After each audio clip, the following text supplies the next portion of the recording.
नमस्कार दोस्तों, GPS physics online classes में आप सभी का स्वागत है। आज हम यहाँ पर दूसरे चैप्टर के कुछ न्यूमेरिकल्स के बारे में डिस्कस करने वाले हैं।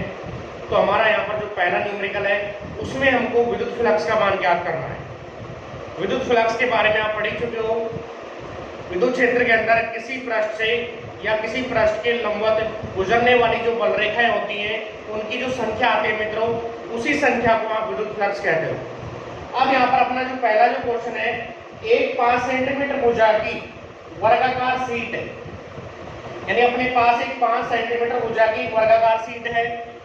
ये शीट समरूप विद्युत क्षेत्र में, विद्युत क्षेत्र का मान दे रखा है 5×10⁵ वोल्ट मीटर में एक इस प्रकार स्थित है, यानी उस विद्युत क्षेत्र के अंदर इस प्रकार वो रखी हुई है कि इसका जो तल है वो विद्युत क्षेत्र से 30 डिग्री का कोण यदि बनाता है तो इस शीट से पारित विद्युत फ्लक्स का मान आपको ज्ञात करना है।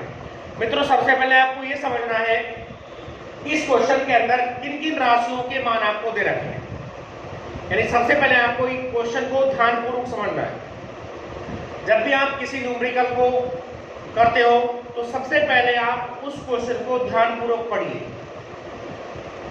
और पढ़ने के पश्चात उस क्वेश्चन को जब आप पूर्ण रूप से समझ लेते हो फिर आपको उसका सॉल्यूशन करना है। यानी अपने पास ये क्वेश्चन है कि 5 सेंटीमीटर भुजा की वर्गाकार शीट है। तो मित्रों, यहाँ पर जो शीट दी गई है कैसी शीट है, यहाँ पर जो आपको शीट दी गई है उसकी आकृति कैसी है, वर्गाकार है। तो पहले आपको ध्यान देना है कि ये शीट कैसी है, वर्गाकार शीट है। एक समान विद्युत क्षेत्र में विद्युत क्षेत्र का मान कितना दे रखा है, 5×10⁵ दे रखा है, वोल्ट प्रति मीटर दे रखा है। ये यहाँ पर इस मात्रक को ये चेंज भी कर सकता है। वोल्ट प्रति मीटर भी विद्युत क्षेत्र का मात्रक होता है और साथ में जब वोल्ट प्रति मीटर भी विद्युत क्षेत्र का मात्रक होता है और साथ में E बराबर F/Q होता है, तो वहां से न्यूटन प्रति कूलम भी दे सकता है, यानी इस मात्रक को न्यूटन प्रति कूलम में भी दे सकता है। तो यहाँ पर ये मान विद्युत क्षेत्र का मान है बच्चों, इस प्रकार रखिए कि इसका जो तल है यानी शीट का जो तल है वो विद्युत क्षेत्र से 30 डिग्री के कोण पर है। अब आपको मेन यहाँ पर समझना है कि ये कोण कौन से कोण का मान दे रखा है। तो इसे समझने के लिए हम एक चित्र बनाते हैं। मान लेते हैं कि ये एक विद्युत क्षेत्र है, ये अपने पास एक समरूप विद्युत क्षेत्र है बच्चों। इस समरूप विद्युत क्षेत्र के अंदर इस विद्युत क्षेत्र का जो परिमाण उसने दे रखा है वो है 5×10⁵, यानी E का जो मान है वो 5×10⁵ वोल्ट प्रति मीटर है। E का मान दे रखा है 5×10⁵ वोल्ट प्रति मीटर। अब इसके अंदर 5 सेंटीमीटर भुजा की वर्गाकार शीट आपको रखनी है। थोड़ी देर के लिए हम मान लेते हैं कि हमारे पास ये एक वर्गाकार शीट है। इस वर्गाकार शीट की प्रत्येक भुजा कैसी है, 5 सेंटीमीटर वर्गाकार है, तो ये वाली भुजा भी 5 सेंटीमीटर होगी, इसकी ये वाली भुजा भी कैसी होगी मित्रों, 5 सेंटीमीटर होगी। अब इस वर्गाकार शीट को आप किस प्रकार रखोगे, इसका जो तल है, अब अगर ये शीट आप लेते हो तो इस शीट का जो तल कौन सा होगा, ये पूरा जो पृष्ठ है इसका, ये इसका तल कहलाएगा। यानी ये जो इसका पृष्ठ है, इस पृष्ठ को आप इसका तल कहोगे तो इसका तल इस दिशा में हो जाएगा, इस वाली दिशा में, ठीक है। अगर इस तल के लंबवत अगर आप दिशा ज्ञात करोगे तो तल के लंबवत दिशा इस प्रकार से आएगी, इस दिशा में तल के लंबवत दिशा होगी, और इस तल के लंबवत जो दिशा होती है वो इस पृष्ठ के या इस शीट के क्षेत्रफल की दिशा होती है।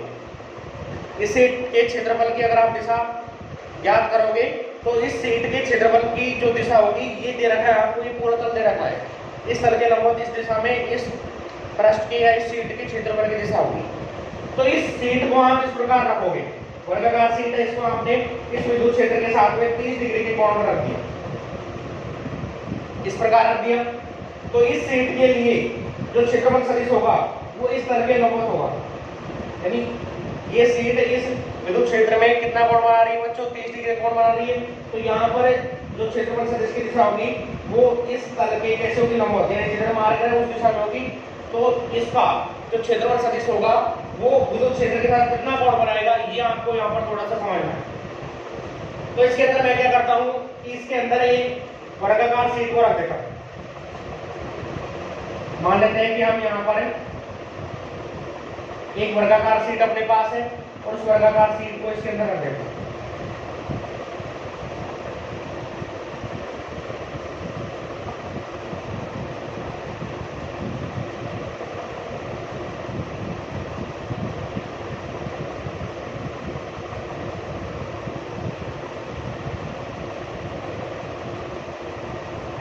शीट वर्गाकार बनानी है।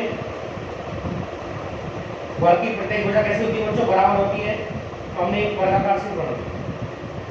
वर्गाकार शीट का जो तल है ये इसका तल हो जाएगा। ये इस विद्युत क्षेत्र के साथ में कितना कोण बना रहा है बच्चों? 30 डिग्री का कोण बना रहा है। अब इसका जो क्षेत्रफल सदिश होगा इस पृष्ठ के कैसा होगा? लंबवत, यानी तल के कैसा होगा? लंबवत। तो क्षेत्रफल सदिश जो होगा यहाँ पर वो कितना कोण बनाएगा ये आपको थोड़ा ध्यान से समझना है। तो क्षेत्रफल जो सदिश होगा वो इस तल के लंबवत होगा। ये जो तल है इस तल के लंबवत क्या आएगा? क्षेत्रफल सदिश आएगा। तो यहाँ पर अगर आपको क्षेत्रफल सदिश का कोण यदि ज्ञात करना है तो क्षेत्रफल सदिश का कोण ज्ञात करने के लिए आप 90 डिग्री में से इस 30 डिग्री को क्या कर दोगे? हटा दोगे। 90 में से आप 30 को घटाओगे तब जाकर के क्षेत्रफल सदिश का विद्युत क्षेत्र के साथ में कोण आएगा। तो यहाँ पर क्षेत्रफल सदिश जो होगा वो इसके कैसा है? लंबवत है, यानी ये वाला इसका तल और ये क्षेत्रफल सदिश, जिसको आप ए वेक्टर मानते हो, इन दोनों के बीच का कोण कितना होगा? 90 डिग्री। तो ये जो कोण बचेगा, अब ये कोण कितना हो जाएगा बच्चों? 60 डिग्री का हो जाएगा। यानी 90 में से आप तल वाले कोण को घटा करके क्षेत्रफल सदिश का कोण ज्ञात कर सकते हो। ठीक है, तो इस प्रकार से अपना यहाँ पर चित्र आएगा। इस दिशा में विद्युत क्षेत्र सदिश की दिशा। अब यहाँ पर हमको इसको सॉल्व करना है। सबसे पहले कौन कौन से मान यहाँ पर आपको दिए गए हैं? पहला जो मान आपको यहाँ पर दे रखा है वो किसका है मित्रों? 5 सेंटीमीटर भुजा की वर्गाकार शीट है। तो यहाँ पर शीट की जो प्रत्येक भुजा है वो कितनी होगी? 5 सेंटीमीटर की होगी। तो आप लिखेंगे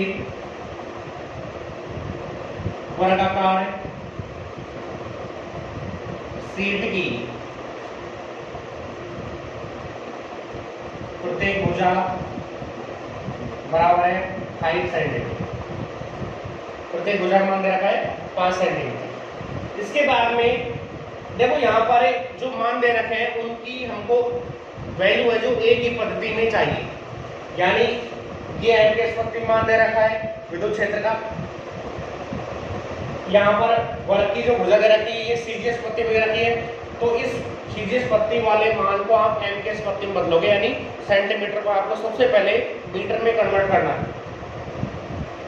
तो प्रत्येक भुजा जो है, भुजा को यदि हम वर्ग की भुजा को ए मान लें तो ए का जो मान होगा वो 5 सेंटीमीटर है। तो हम कह सकते हैं कि ए की जो वैल्यू है इसको आपको किस बदलना है? एम के स्पत्ति में चेंज करना है।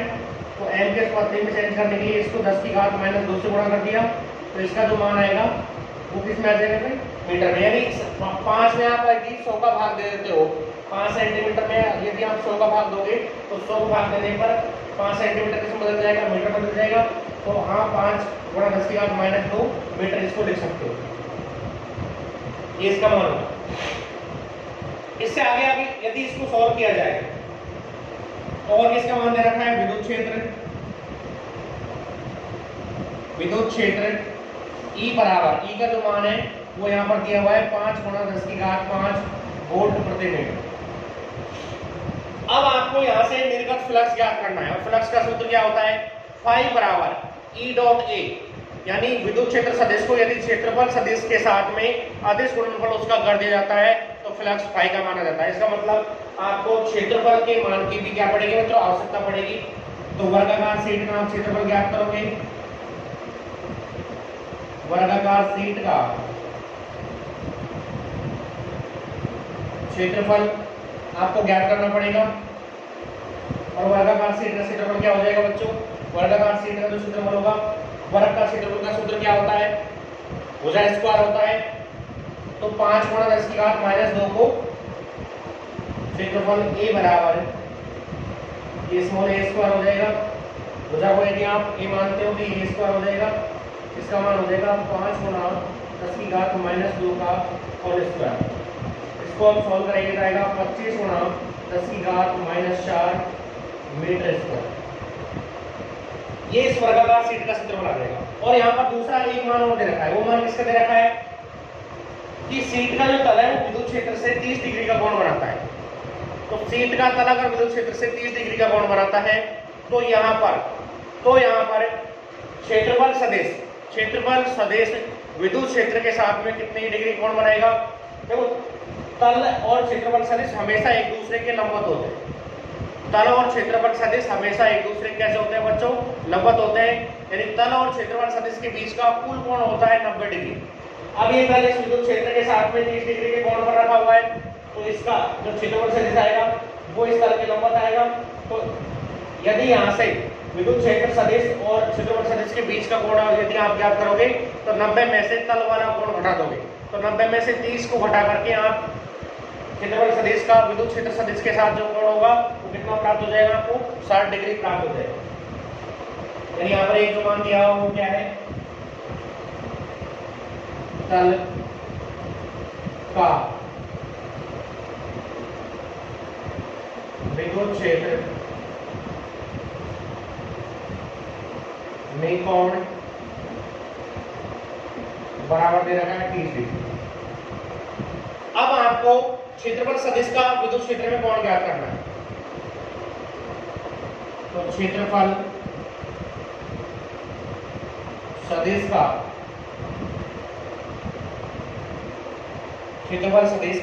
विद्युत क्षेत्र के साथ कोण, ऐसे जो क्षेत्रफल सदिश तथा विद्युत क्षेत्र के बीच कोण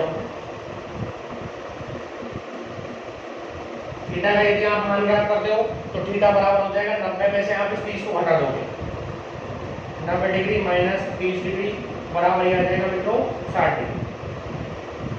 तो अगर इस प्रकार की लैंग्वेज क्वेश्चन के अंदर हो कि इसका तल विद्युत क्षेत्र के साथ कितने कोण बनाता है, तो आप क्षेत्रफल सदिश का कोण पहले ज्ञात करोगे और क्षेत्रफल सदिश का कोण ज्ञात करने के लिए 90 में से तल वाले कोण को, तल जितना कोण विद्युत क्षेत्र के साथ बनाता है उस कोण को 90 में से घटा करके क्षेत्रफल सदिश और विद्युत क्षेत्र के बीच का जो कोण है थीटा उसका मान ज्ञात कर लोगे।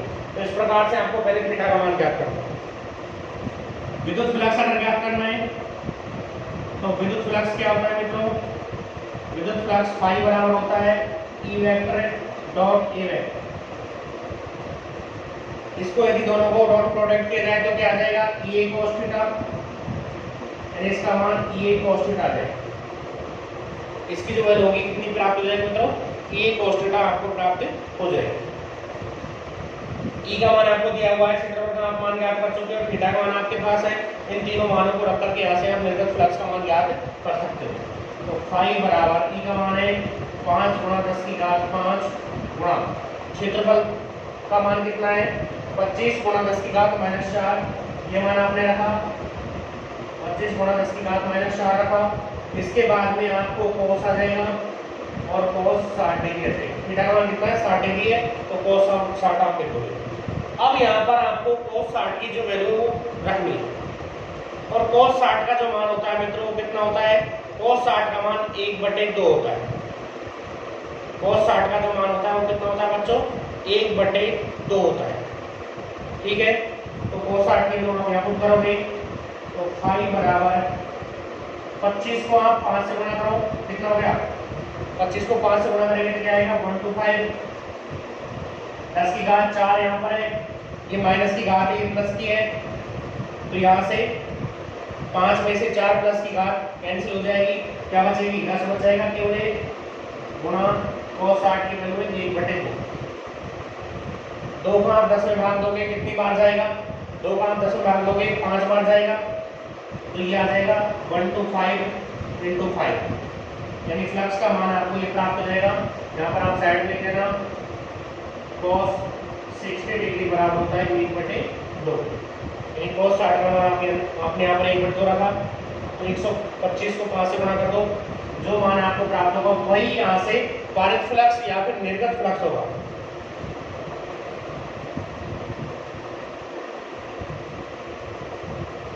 तो यहाँ से हमारा जो मान प्राप्त होगा वो 625 प्राप्त हो जाएगा। अब फ्लक्स का मात्रक आपको लिखना है और फ्लक्स का जो मात्रक होता है बच्चों कितना होता है, वेबर। वो क्या होता है, वेबर होता है। तो जब भी आप किसी भी क्वेश्चन को सॉल्व करते हो तो जो रिजल्ट आता है उसके बाद में आपको मात्रक जरूर लिखना है। मात्रक लिखना आपको भूलना नहीं है।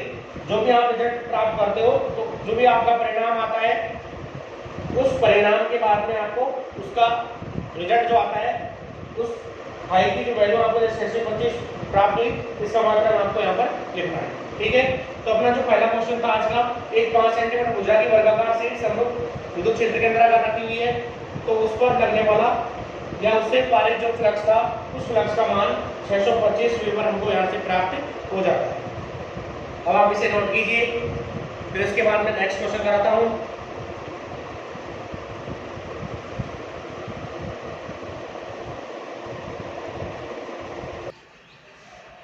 देखिए हमारा जो दूसरा क्वेश्चन है, यानी हमारा जो नेक्स्ट क्वेश्चन है वो आपके सामने बोर्ड पर लिखा हुआ है।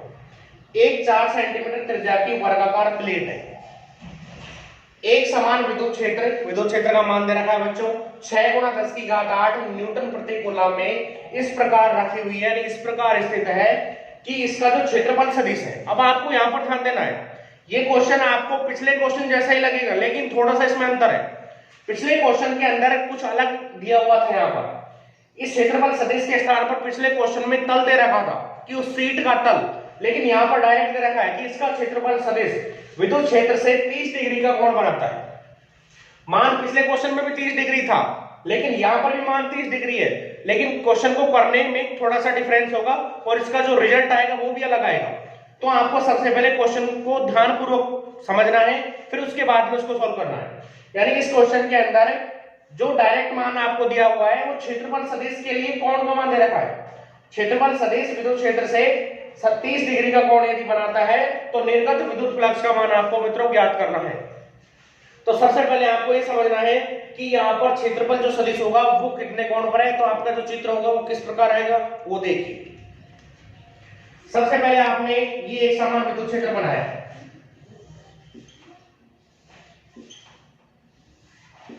इस विद्युत क्षेत्र के अंदर आपने एक वर्गाकार शीट को रखा, वर्गाकार शीट है जिसकी त्रिज्या दे रखी है 4 सेंटीमीटर दे रखी है, तो आपने यहां पर एक वर्गाकार शीट को इस प्रकार से रखा।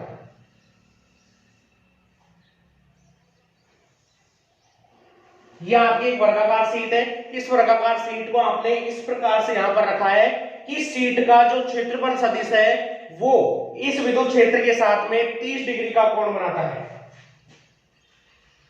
यानी शीट का जो क्षेत्रफल सदिश है वो इस शीट के साथ में कितना कोण बनाता है बच्चों, वो 30 डिग्री का कोण बनाता है। इस वर्गाकार शीट के लिए अगर इसका तल देखें तो इस वर्गाकार शीट के लिए तल ये वाली रेखा हो जाएगी, ये रेखा इस शीट के लिए इसके तल का कार्य करेगी।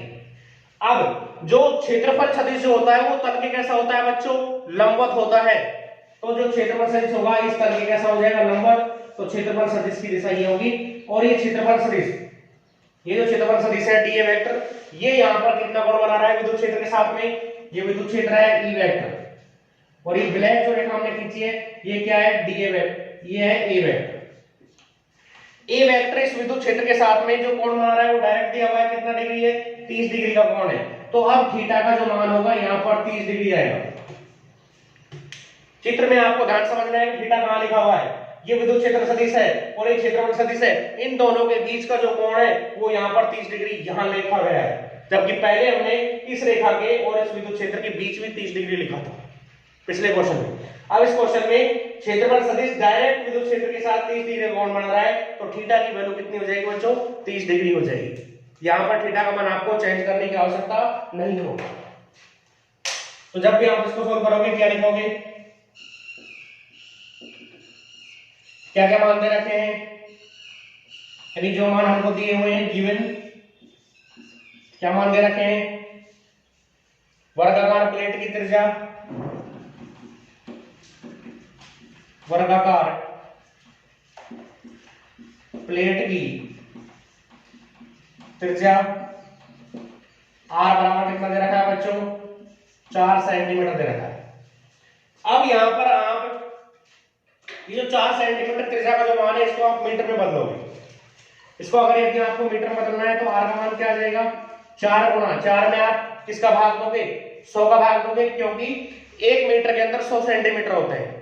तो 4 में आपने 100 का भाग दिया तो आप 4/100 लिखो, या फिर आप लिख सकते हो 4 × 10⁻² मीटर, यह आर का मान होगा। विद्युत क्षेत्र का जो मान यहाँ पर दे रखा है, विद्युत क्षेत्र यानी विद्युत क्षेत्र की जो तीव्रता है E का जो मान है E बराबर दे रखा है 6 × 10⁸ न्यूटन प्रति कूलम। ऐसा कैसा रखना है? न्यूटन प्रति कूलम कौन सी पत्ती का मात्रक है बच्चों? ये जो मात्रक है ये कौन सी पत्ती का है? एमकेएस पत्ती का, इसलिए इसको चेंज नहीं करना। अब यहाँ पर क्षेत्रफल सदिश और विद्युत क्षेत्र के बीच का कोण थीटा का मान डायरेक्ट दे रखा है, तो आप क्या लिखेंगे? क्षेत्रफल सदिश तथा विद्युत क्षेत्र के बीच का कोण,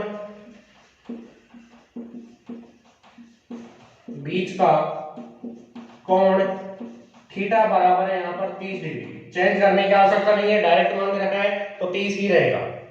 अब इससे निर्गत फ्लक्स आपको ज्ञात करना है, तो फ्लक्स आप कैसे ज्ञात करोगे? निर्गत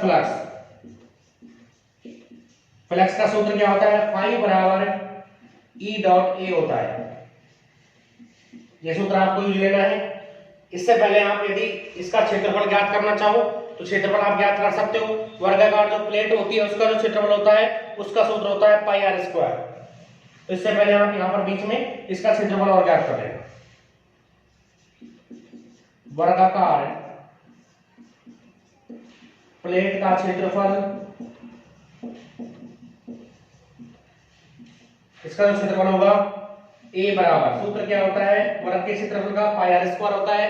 वर्ग के क्षेत्रफल का सूत्र क्या होता है बच्चों? पाई आर स्क्वायर होता है, इसलिए हमने पाई आर स्क्वायर सूत्र लगा दिया। पाई का मान क्या होता है? 3.14।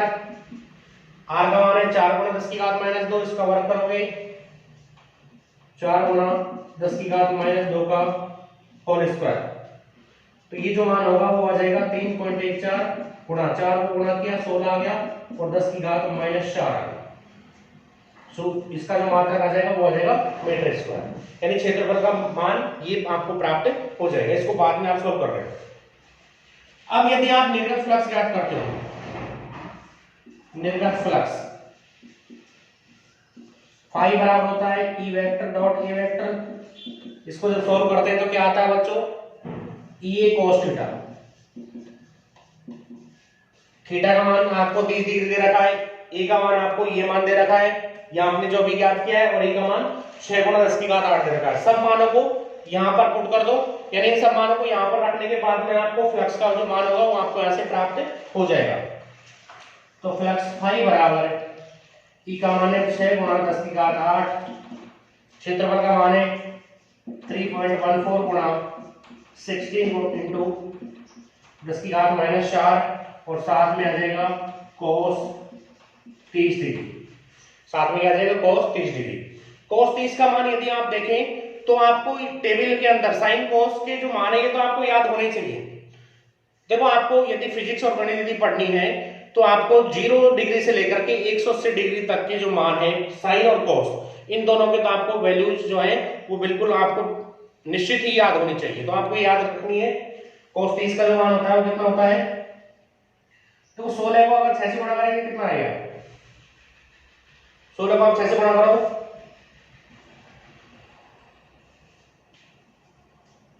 कितना जाएगा?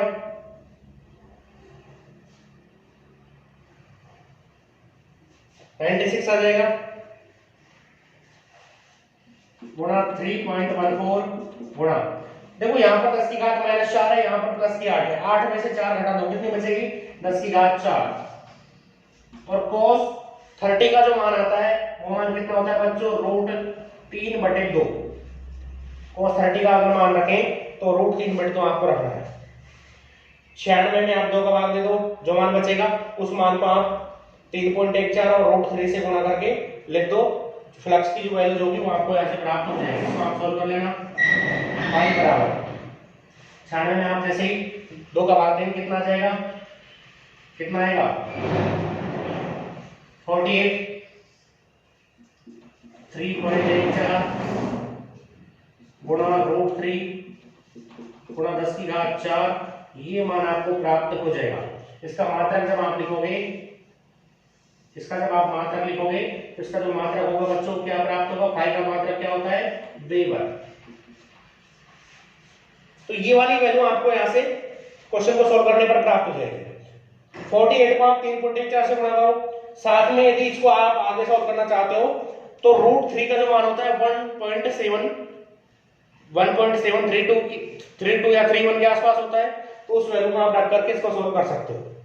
48 को 3.14 से गुणा करो, √3 को ऐसा ऐसा लिख दो भले ही, यानी ये आपका जो फ्लक्स होगा वो आपको ऐसे प्राप्त हो जाएगा। इसको आप गुणा करके और आगे सॉल्व कर लेना। तो हमने यहाँ पर एक दूसरा क्वेश्चन फ्लक्स का किया है।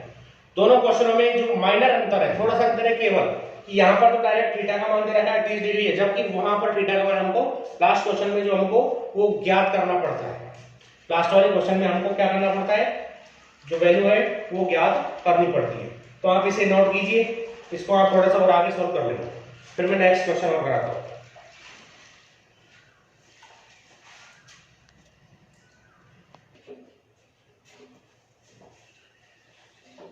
अब अपना जो नेक्स्ट क्वेश्चन है वो आपके सामने लिखा हुआ है। दिए गए चित्र से निर्गत विद्युत फ्लक्स का जो मान है वो आपको मित्रों क्या करना है, ज्ञात करना है। इसी चित्र पर आधारित क्वेश्चन कई बार बोर्ड में पूछा गया है। वो बहुत ही इजी क्वेश्चन है, 1 नंबर के अंदर पूछा जाता है।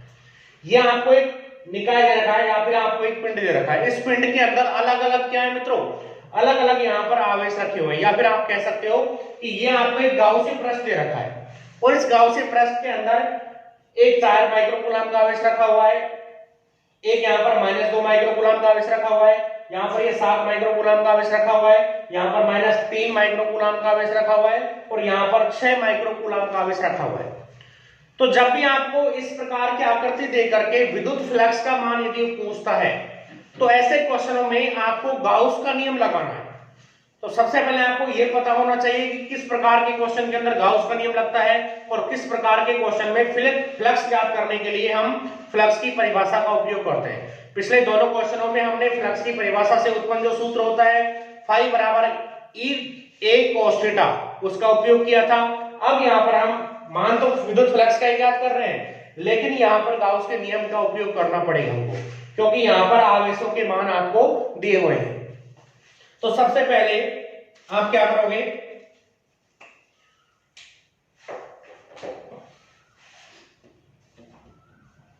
इसको जब हम सॉल्व करेंगे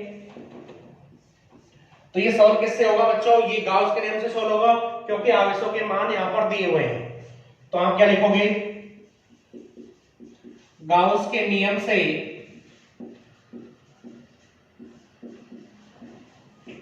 विद्युत फ्लक्स फाई बराबर किसके होता है, समेशन Q बटे एप्सिलॉन नॉट होता है।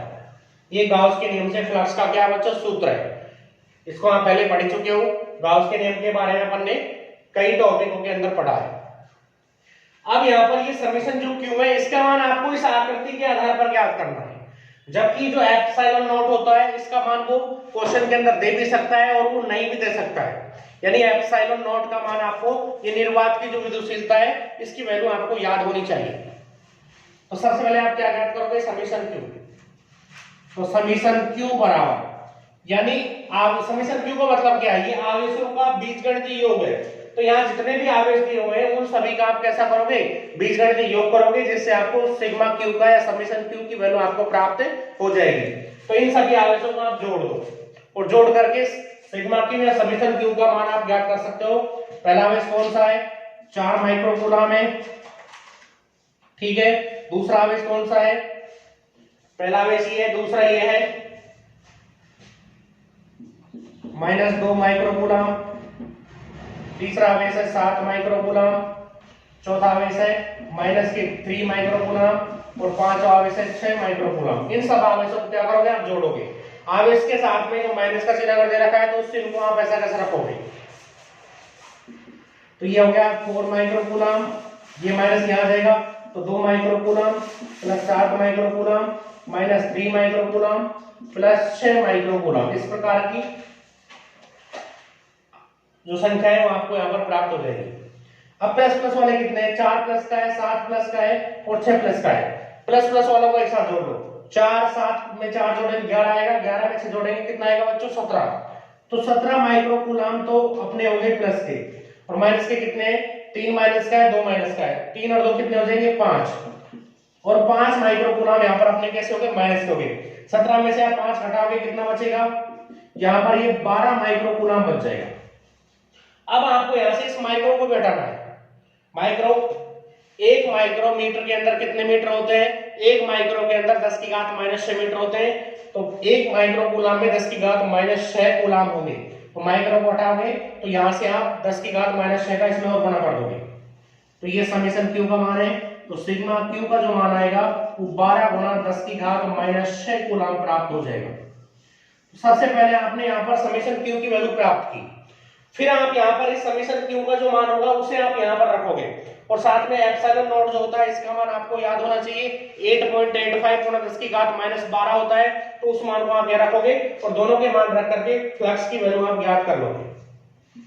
ये तो आपको पूरा नोट करना ही है। इसके बाद में आप क्या करोगे, एप्सिलॉन नॉट का मान कितना होता है, एप्सिलॉन नॉट बराबर होता है 8.85 गुणा 10 की घात -12। ये मान आपको याद होना चाहिए, तभी आप इस न्यूमेरिकल को सॉल्व कर सकते हो। तो विद्युत फ्लक्स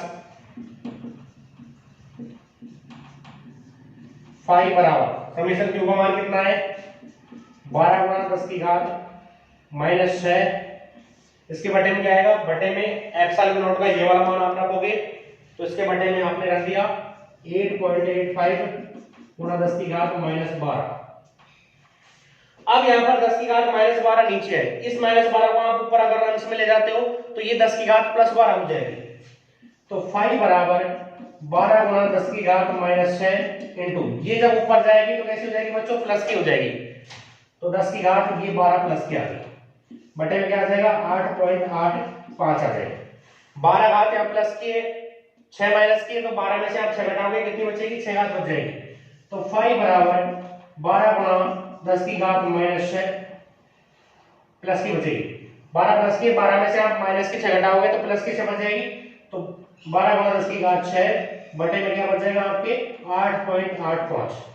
तो यहां से आप 12 में 8.85 का जब भाग दोगे, 12 के अंदर आप 8.85 का भाग दोगे, तो भाग दे करके यहां से आप किसका मान ज्ञात कर सकते हो, यहां से आप फाई का जो मान है वो ज्ञात कर सकते हो।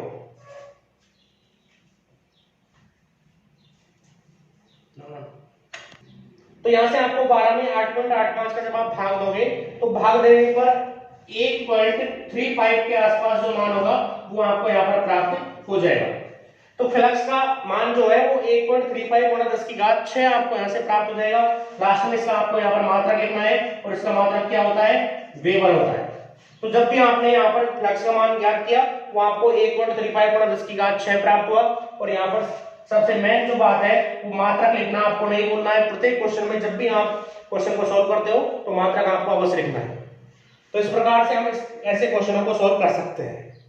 तो अगर आपको हमारी ये वीडियो पसंद आई है तो आप इसे लाइक करें, साथ में आप हमारे चैनल को सब्सक्राइब करें। धन्यवाद।